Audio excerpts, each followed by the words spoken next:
If you just finish 100 level, I feel like a big boy or a big girl because you cleared 100 levels is you got 4.8. They won't kill chicken for you. Congratulations. So, but I need you to sit down, let's talk.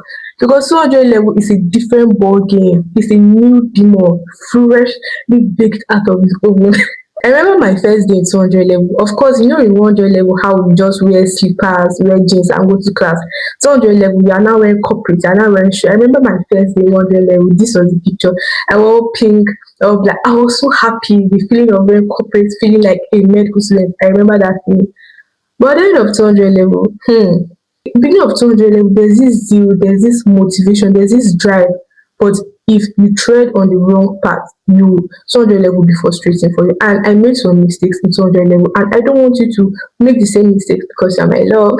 In this video, I'm going to be discussing and telling you general things I wish I personally knew before starting 200 level. So sit down, grab your popcorn, and let's get into the video. Let's see I've successfully crossed 200 level because my exams is in a few days and strike is holding us back. But I know I'm going to pass. So I feel like I'm the best person. I'm one among the best people in the best position to talk to you because my experience is still fresh. So sit down, grab your popcorn, grab your pen, and let's dive into the video.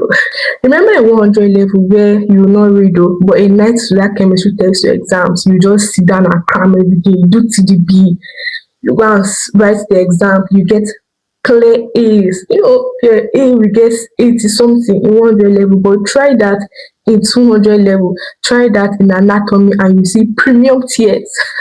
You have to move from cramming to consistent active review. 200 level is not hard. That's to be honest. The work is just more.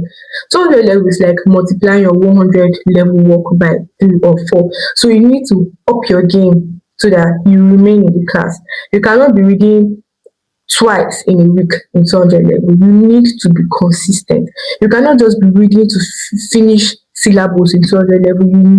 You have to be reading to actually know what is going on. But don't worry, that's why I'm here, and you learn more as you watch. The syllabus is actually long. Like, it's actually long. So if you leave 1 week's work, that is, if you don't read for complete whole work, try to catch up during exams or try to catch up later on when exams is closer can be equated to trying to stop a moving train with your bare hands. You know that that's not possible. The train will carry you along and fling through the air if possible. So my personal and first advice is that try to be consistent, even if it's 2 hours a day, even if it's 3 hours. Personally, I will not really advise 2 hours per day because you're studying 3 courses, and I'm going to break everything down. But try your best, at least 2 hours a day. You can do 3 hours a day, fine. 4 hours a day, 5 hours, 8 hours.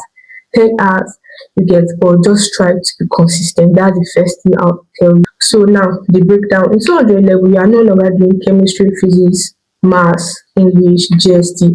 In 200 level, you are doing anatomy, physiology, biochemistry. Now let's start with anatomy. Anatomy now, of course, anatomy is like what you see, right?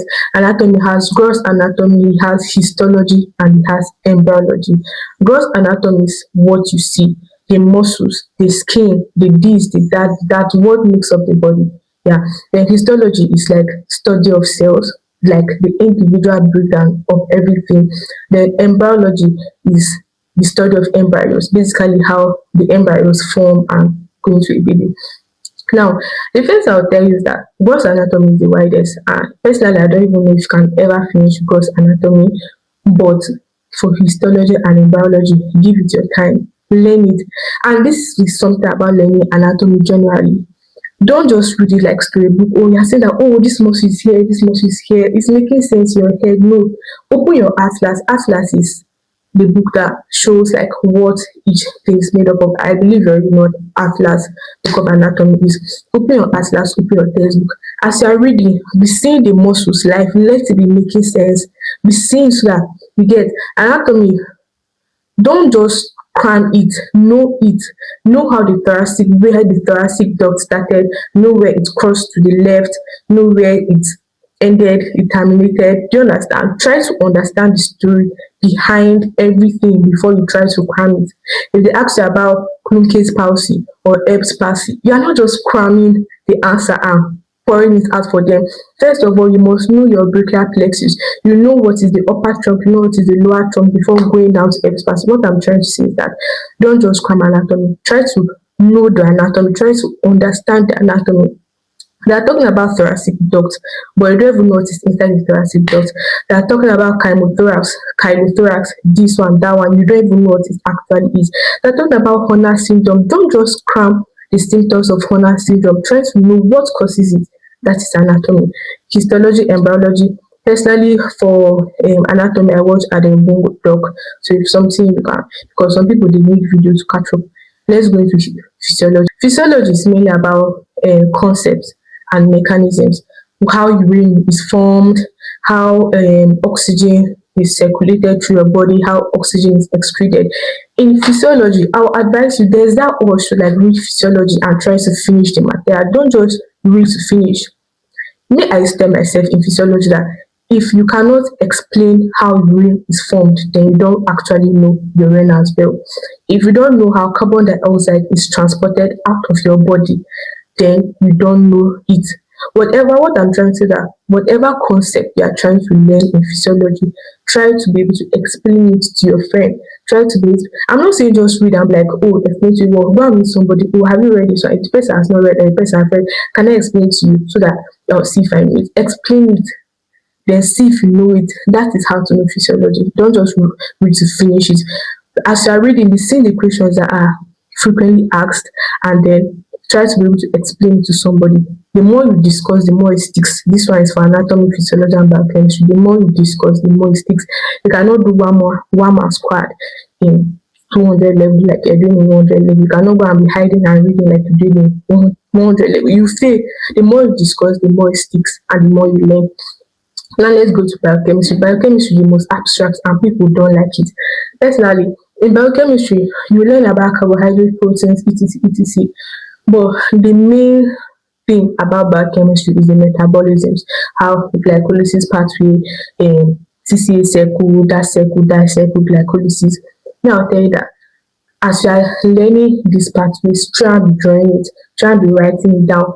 The day you'll be able to write a pathway down or a circle down without looking at your books, that's when you know it. Those enzymes and those things, those enzymes is basically the names. If you know the pathway, then you can be able to say the enzymes. Biochemistry is not hard. Just give it your time, discuss it, draw the pathways. Don't just cram it, try to understand it. And for physiology videos, I'll recommend MediaNet. For biochemistry video, I'll recommend Enjoy Biochemistry, which is good. Medical students read a lot, but you don't have to lock yourself in the room 24 hours that are reading. You burn out before your first in course. I don't even know how to do it. What matters is consistency and actually giving it your time. Every day, like I said, read for at least 2 hours and maybe at most 10 hours in a day. Commit those hours into your reading. Take breaks when necessary. Don't, if you are not understanding, go and talk to somebody before you come back.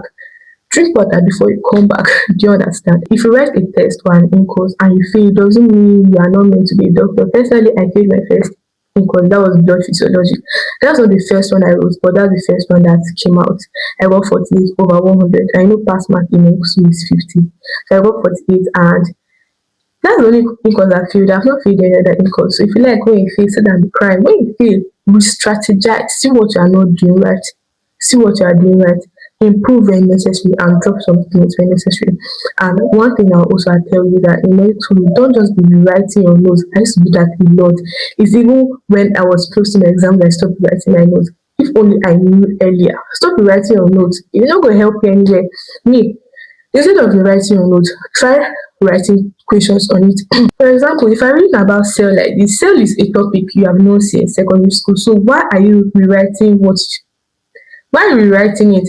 If you're reading something like cell, your notes should be past questions on cell from your seniors.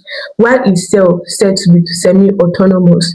If you're reading about respiratory, instead of writing down, oh, respiratory system is, write number 1 in your book.